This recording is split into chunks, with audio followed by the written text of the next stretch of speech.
selain masjid sama pemakaman lalu madrasah ada apa lagi sih gitu ya? Ada wakaf kapal gitu Kang, itu dicatat gitu ya. Wakaf kapal juga ya? Wakaf kapal ini menarik Masya gitu ya. Untuk Allah. apa? Untuk berangkat haji gitu ya.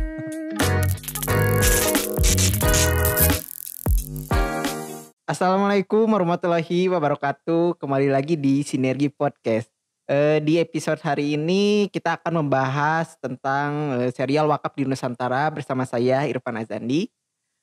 Di episode sebelumnya dibahas sedikit ya. Jadi kita sudah membahas bagaimana wakaf berperan dalam proses Islamisasi di Nusantara. Dimulai dari masuknya Islam di abad ke-7 yang dibesarkan oleh jaringan ulama di Nusantara. Nah, dari beberapa literatur juga menyebutkan wakaf pertama yang ada di Nusantara adalah wakaf masjid, di mana masjid itulah yang kemudian menjadi tempat berkumpulnya para ulama Nusantara untuk menyusun strategi dakwah di beberapa wilayah di Nusantara. Nah, itu rekap pembahasan kita di episode sebelumnya ya, sahabat. Di episode hari ini kita akan membahas tentang wakaf di era kerajaan Islam. Seperti apa pembahasannya? Langsung aja di sini kita sapa, kita masih bersama dengan Kang Rizky ya. Assalamualaikum Kang Rizky. Waalaikumsalam warahmatullahi wabarakatuh. Gimana kabarnya Kang? Alhamdulillah baik. Alhamdulillah ya. Oke, baik. Mungkin langsung saja ya Kang, nggak usah nunggu lama-lama lagi. Saya persilahkan untuk Kang Rizky bisa memaparkan materinya Kang. Silakan Kang. Ya, terima kasih Kang Irfan. Ya. Assalamualaikum warahmatullahi wabarakatuh. Waalaikumsalam warahmatullahi wabarakatuh. Alhamdulillahirrahmanirrahim, kita bisa bertemu lagi ya teman-teman membahas tentang serial sejarah wakaf di Nusantara ya seperti apa. Dan tadi sempat disinggung bahwa episode sebelumnya kita sempat berbincang tentang wakaf di era Islamisasi Nusantara ya, di mulai penyebaran Islam di awal abad Abad ke-7 ya Kang. ke-7 ya, di abad ke-7 hingga abad ke-13 mungkin ya, Ya. dan Islam secara bertahap masuk ke Nusantara hingga muncul nanti kerajaan-kerajaan Islam ya. Salah satunya yang pertama di ujung Sumatera ya, kerajaan Daulah As-Solihiyah atau Samudra Pasai ya, didirikan Sultan Malik As-Solih yang ditemukan makamnya tahun 1290-an ya. Jadi terbayang sekitar 800 tahun lalu sudah ada kerajaan besar di Sumatera ya. Dan itu kerajaan sangat besar ya, seperti dicatat oleh Ibnu Batutah, ya, seorang traveler Muslim yang datang ke Nusantara di tahun 1300-an, datang ke sana melihat bagaimana kebesaran sebuah kerajaan ya, atau kesultanan di Nusantara, itu Samudra Pasai tadi, bertemu Sultan Malik Az-Zohir di sana dan melihat praktek-praktek peribadatan termasuk praktek filantropi Islam gitu ya. Jadi memang seperti kita singgung ya sedikit ya, di dalam beberapa historiografi tradisional seperti babat tanah Sunda, babat Cirebon itu disebutkan misalkan zakat ya. Salah satunya disebutkan sebagai salah satu ajaran yang diajarkan untuk membayar zakat ya. Jadi zakat itu sebagai rukun Islam itu diajarkan, dan wakaf seperti apa gitu ya. Nah, tentu saja wakaf juga dilakukan sesuai dengan ketika Islam masuk ke Nusantara. Yang kita bahas kemarin itu masjid gitu ya. Nah, masjid apa saja sih yang wakaf gitu, dan seperti apa sih polanya gitu. Jadi sampai sekarang masjid-masjid wakaf itu masih ada rupanya ya. Sebagian itu masih eksis yang usianya mungkin sudah lebih dari 600 tahun ya. Wow. Jadi sekarang kalau kita ke Banten itu ada masjid Kang, namanya Masjid Agung Banten ya. Masjid Agung Banten ya. Itu di Kota Lama Banten ya, didirikan oleh pendiri Kesultanan Banten ya, Sunan Gunung Jati dan juga anaknya Oke. Maulana Hasanuddin ya, mendirikan masjid, dan sampai sekarang itu dikelola nazirnya oleh keluarga sultan gitu, keturunannya itu masih ada. Artinya ini wakaf ini masih ada sampai sekarang ya. Masya Allah, Nah, berarti emang terus berkelanjutan ya sampai dari sampai abad sekarang juga ya betul. Kang. Jadi sebagian itu masih ada ya, seperti di Demak gitu ya, yang sekarang menjadi Masjid Semarang itu masih ada. Jadi waktu itu yang tercatat nih berdasarkan beberapa data ya, saya hari ini bawa beberapa buku nih ya. Salah satunya ada disertasinya Profesor Amelia Fauzia ya tentang filantropi Islam, sejarah dan konstelasi masyarakat sipil, lalu ada Lacak Banda Masjid yang Hilang ini gitu ya. Oke. Tentang masjid di Demak ya. Tadi kita singgung ternyata Demak pun itu wakaf gitu ya, masjid di Demak. Nah, yang menariknya wakafnya itu tidak hanya masjid ya. Jadi kalau kita lihat di sini data-datanya gitu ya. eh, Nanti kelihatan di tahun 1912 ya ketika ada pendataan gitu ya, bahwa ada sekitar 119 hektar gitu ya, wakaf masjid. Jadi bukan cuma masjid, tapi juga masjid dan kompleksnya gitu loh. Jadi menariknya ada juga tanah-tanah di sekitar masjid yang masuk wakaf. Dan itu digunakan oleh pengurus masjid atau nazirnya gitu ya untuk disewakan. Oh, oke oke oke. Jadi masyarakat bisa menyewa untuk bertani gitu ya. Nah hasil panennya, penjualannya gitu ya, hasil sewanya itu digunakan untuk kegiatan-kegiatan masjid. Dan ini cukup banyak ya dicatat dalam buku wakaf tanah menurut Islam ya. Dan ada beberapa riset ya. Salah satunya disertasi Pak Rahmat Jatnika ya tentang mendata masjid gitu ya. Pertama misalkan Masjid Demak ya, Sultan dari Raden Patah gitu ya. Sultan pertama Demak gitu ya, kerajaan pertama di tanah Jawa ini ya, tahun 1400-an bayangin gitu. Sudah ada wakaf gitu ya. Lalu Masjid Jami Bangkalan gitu ya. Lalu ada Masjid Agung Semarang dari Pangeran Pandanaran gitu ya. Ini juga wakaf. Lalu ada Masjid Ampel sampai sekarang gitu ya. Lalu Masjid Agung Kauman Yogyakarta sekarang gitu ya. Lalu Masjid Agung Banten tadi gitu ya. Dan madrasah-madrasahnya. Jadi ini menarik juga gitu ya. Ketika daulah-daulah Islam itu berkembang gitu ya di Madinah ketika Rasulullah membangun Masjid Nabawi gitu dan itu wakaf gitu ya. Nah, di sana dibangun juga institusi pendidikan kan gitu ya. Jadi di Masjid Nabawi dibangun eh, Darussufah di sana gitu ya. Ketika para penuntut ilmu di sana. Dan itu di prototype gitu kan. Seperti di Mesir nanti terus di zamannya Mamluk nanti di Mesir terus di Turki Utsmani gitu ya. Ada paket biasanya, ada masjid nama medrese namanya gitu. Nah, di Nusantara pun sama gitu ya. Jadi ada masjid dan ketika dia menyebarkan Islam tadi ya, ketika sunan-sunan seperti Sunan Muria dia mewakafkan sebuah masjid gitu ya. Lalu di Kauman Cirebon ya Sunan Gunung Jati ya, penyebar Islam di Tatar Sunda mendirikan masjid itu pasti masjid juga dilakukan pendidikan di sana gitu. Dan ketika semakin banyak orangnya itu nggak muat tuh masjid gitu ya. Akhirnya berkembang namanya tempat madrasah gitu ya. Nah di madrasah pun ini wakaf gitu ya, di daerah wakaf seperti itu gitu ya. Dan ini berkembang di beberapa wilayah sampai nanti kata Prof. Azra itu di abad ke-19 itu madrasah itu berkembang gitu ya. Karena apa? Karena untuk tidak hanya mengajarkan ilmu tapi juga melakukan perlawanan terhadap penjajahan Belanda gitu ya. Dan ini berarti kan peran wakaf ini besar sekali di sana gitu. Pertama dia sebagai pusat peradaban yaitu masjid, yang kedua pusat pendidikan gitu ya, madrasah gitu ya. Yang ketiga jelas pusat perlawanan terhadap penjajah Belanda gitu. Makanya nanti wakaf akan kita bahas ya di satu sesi khusus itu diatur nanti gitu ya. Karena ini Oke oke. membahayakan pemerintah Belanda gitu ya. Sampai Hmm. masjid aja harus diregistrasi nanti. Nah Wah itu spoiler gitu ya wah buat keren keren tuh, pembahasan ke biar depan gitu ya. siap. Seperti Ya itu gitu ditunggu ya. aja untuk pembahasan selanjutnya ya. Jadi itu masjid gitu ya, madrasah. Nah ini wakaf yang berkembang di zaman Kesultanan gitu ya. Nah selain itu di bukunya Prof. Uka gitu ya, ada masjid dan madrasah tadi ya di zaman Kesultanan Banten. Nah dibiayai dari mana sih? Ternyata dari sawah tadi gitu ya. Nah sawah itu kalau zaman Rasulullah itu kan wakaf produktifnya itu kebun ya.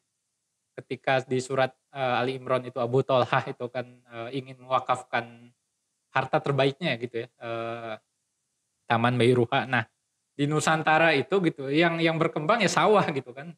Ya. Kalau di Arab kan kebun kurma gitu ya di Khaybar gitu ya ketika Umar mewakafkan kebun kurma itu dia menjadi wakaf produktif gitu ya. Nah, Oh. praktek wakaf produktif itu juga dilakukan di Indonesia gitu ya. Yaitu di daerah Banten di sini dicatat di daerah sekitar tadi Masjid Agung itu ada sawah yang diwakafkan gitu ya untuk membiayai masjid tadi gitu ya oleh keluarga kerajaan gitu. Jadi wakaf yang berkembang dicatat Prof. Amelia itu kebanyakan memang masih keluarga keluarga kerajaan gitu. Makanya tercatat di beberapa catatan ya atau naskah atau manuskrip itu banyak raja itu memberikan sedekah, wakaf dan infak gitu ya.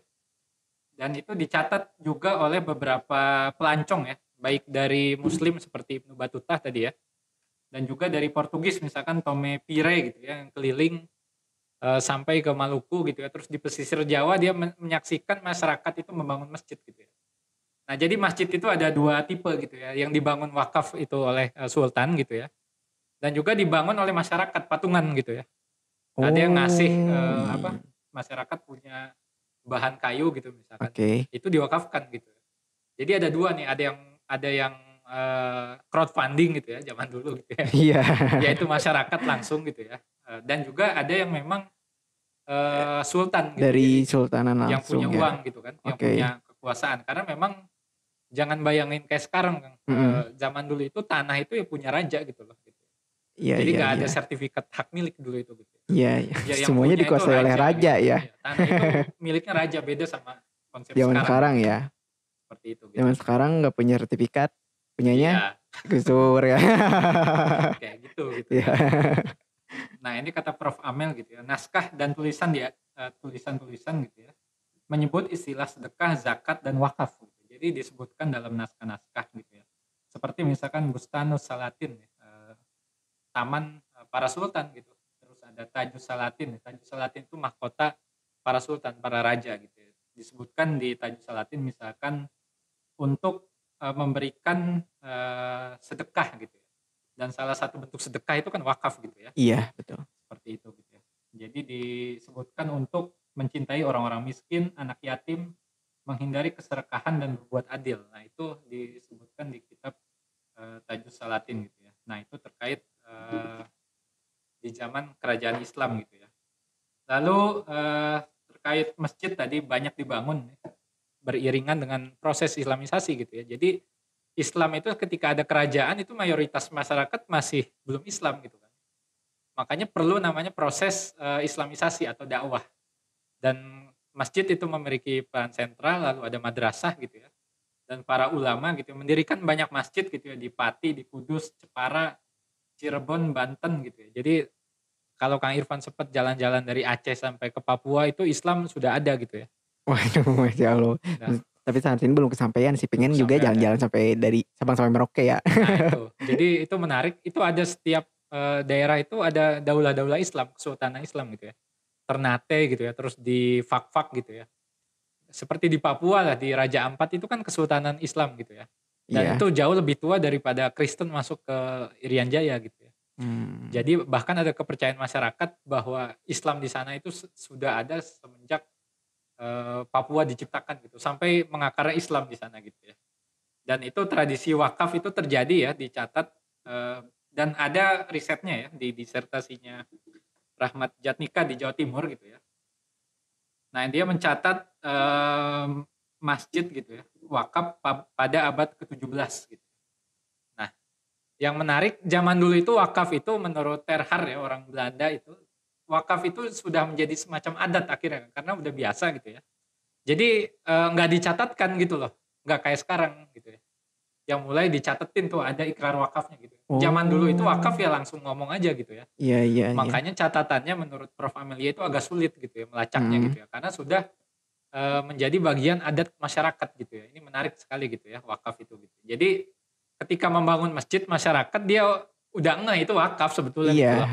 Oke Ya, oke oke, jadi ngerti. udah dimaksud masyarakat itu wakaf walaupun misalkan nggak ada tuh dokumen wakafnya gitu loh. Nggak ada datanya ya, Nggak ada jadi datanya nggak gitu ya. oke, siap. Jadi itu tradisi lisan kita tahunya gitu ya. Hmm. Lalu di buku yang diterbitkan Kemenak sendiri menyatakan bahwa Indonesia kan mayoritas mazhab Syafi'i gitu ya. Nah, dalam mazhab Syafi'i itu ikrar wakaf itu bisa diucapkan secara lisan saja gitu ya. Jadi sudah sah itu. Jadi kalau kita ngomong saya mau wakaf gitu ya, udah itu udah dihitung wakaf gitu ya. Nah, Kalau sekarang administrasinya lebih rapih ya. Iya Dan itu iya akan iya. kita bahas nanti gitu ya.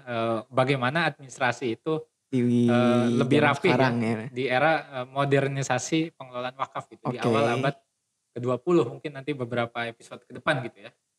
Nah, itu tentang masjid gitu ya. Ya, terkait penelitian tentang masjid ya di Jawa Timur yang dilakukan oleh Rahmat Jatnika nih, tercatat ya, bahwa pada abad ke-16 ada 6 wakaf yang terdokumentasi di Jawa Timur. Artinya ini sedikit sekali ya wakaf yang tercatat dan didokumentasikan ada catatannya gitu ya. 5 diantaranya adalah masjid gitu ya, disertai pemakaman. Jadi masjid dan pemakaman berarti ya, yang ada gitu ya di Nusantara. Lalu pada abad ke-17 jumlah wakaf yang dicatatkan yang baru meningkat sampai 66 nanti ya. Dan 303 di abad ke-19. Jadi dalam jangka 2 abad gitu ya. Itu cukup sedikit gitu yang tercatat gitu ya. Karena lebih banyak yang tidak tercatat gitu ya. Iya iya, Yang karena tercatat itu administrasinya itu ya yang cuman 300 tadi kan gitu kan. cuma 300. Mungkin bisa lebih, bahkan ribuan mungkin ya kalau dicatat. Iya, heeh. Dan baru nanti di awal abad ke-20 sebetulnya ada aturan pencatatan itu. Makanya itu Oh, lebih oke. bisa kita dapatkan datanya gitu ya. Nah, data yang sebelumnya memang agak susah gitu ya. Tapi di kitab-kitab ya disebutkan wakaf itu sudah ada gitu ya. Juga ada beberapa peneliti misalkan Milner ya, dia mencatat bahwa kebanyakan masjid yang didirikan berasal dari sumbangan masyarakat desa gitu ya, bukan dari wakaf pemberian satu orang tadi ya. Jadi banyak yang patungan berwakaf untuk bikin masjid dan itu sudah dilakukan ya di Di zaman dulu gitu ya. zaman dulu ya, oke. Ini menarik gitu ya. Nah, selain masjid sama pemakaman lalu madrasah ada apa lagi sih gitu ya. Ada wakaf kapal gitu Kang. Itu dicatat gitu ya. Wakaf kapal juga ya? Wakaf kapal ini menarik Masya gitu ya. Untuk Allah. apa? Untuk berangkat haji gitu ya. Oh zaman dulu, pakai kapal dulu ya? Pakai kapal laut iya Pakai kan. kapal laut, oke. Kalau mau Menarik naik haji menarik gitu ini. ya. Nah, ini dicatat di Sajarah Banten ya, historiografi tradisional gitu ya. Di pupuh ke-38 gitu ya. Tentang cerita tentang Dipati Ukur gitu ya, lalu sultan-sultan yang berangkat ke Mekah gitu ya. Nah, ini kita baca dah sedikit gitu ya. Oke. Lebe Panji dalam pelayaran mula-mula sampai di Maladewa. Nah, jadi Maldives itu sekarang dulu tempat persinggahan mau haji tuh dari jamaah Indonesia gitu ya. Kemudian di Keling gitu ya. Lalu di Surat, di sini lama ia harus menunggu kapal ke Mekah. Setelah itu ia melanjutkan perjalanannya dengan orang-orang pergi haji dengan sebuah kapal wakaf ya. Sultan Akbar tiba di Jeddah. Nah, jadi haji ini ternyata naik kapal, nah kapalnya wakaf gitu. Ini menarik gitu ya. Disediakan para sultan waktu itu gitu ya, seperti itu. Jadi ini udah cukup menarik nih gitu ya. Kalau zaman sekarang naik haji naik pesawat gitu ya. Iya iya iya, bener Maskapainya bener. wakaf gitu. Wah itu Wah keren iya, banget gitu ya. mungkin sampai sekarang belum ada juga Belum ya? ada Belum kayaknya gitu ada. ya. Tapi zaman dulu udah ada gitu ya. Nah, selain itu ada juga wakaf kitab, wakaf buku. Sekarang kan ada wakaf Quran gitu ya. Iya Dan zaman dulu juga ada. Nah ini disebutkan di Sajarah Banten gitu ya. Terkait Sultan Maulana Muhammad gitu ya. Bin Sultan Maulana Yusuf ya. Bin Sultan Maulana Hasanuddin bin Sultan Gunung Jati gitu ya. Sunan Gunung Jati. Yang di riwayatnya bersambung langsung ke Rasulullah dan juga Prabu Siliwangi gitu ya. Jadi Sunan Gunung Jati itu cucunya Prabu Siliwangi gitu ya, dari ibunya gitu ya, dari bapaknya ke Rasulullah gitu ya. Nah ini pendiri kerajaan Banten gitu ya, dan disebutkan sini Maulana Yusuf gitu ya, meninggal pada usia 80 tahun dan digantikan oleh anaknya Maulana Muhammad gitu ya. Nah Maulana Muhammad ini di tahun 1580-an ya, itu sezaman dengan Daulah Turki Utsmani, Sultan Murad ketiga ya. Dan sini sebutkan sang anak tidak mengadakan perubahan dalam peraturan bapaknya. Nah bapaknya ini Sultan Maulana Yusuf dan juga kakeknya Maulana Hasanuddin gitu ya. Itu membangun banyak wakaf juga gitu ya, termasuk tadi wakaf sawah, lalu ada irigasi gitu ya. Disebutkan di bukunya Prof. Amelia itu wakaf irigasi juga salah satu yang dilakukan ya di awal-awal kesultanan gitu ya. Karena sawah ya otomatis dengan irigasinya kan, dengan bendungannya gitu ya. Nanti baru eh, maju gitu ya. Bendungan itu berkembang di zaman Sultan Ageng Tirtayasa nanti itu. Yang gelarnya Tirtayasa gitu ya. Banyak air di sana gitu ya dengan eh, teknologi irigasinya gitu. Nah, Maulana Muhammad, Maulana Yusuf juga melakukan wakaf ya. Nah, kenapa bisa nanti ini kita baca dulu, sang anak tidak mengadakan perubahan ya dalam peraturan bapaknya, diusahakan pula kepentingan-kepentingan agama gitu ya. Banyak kitab yang dibuatnya menjadi wakaf. Nah, ini menarik gitu ya. Jadi kitab zaman dulu yang nggak kayak sekarang juga ya, ditulis gitu ya.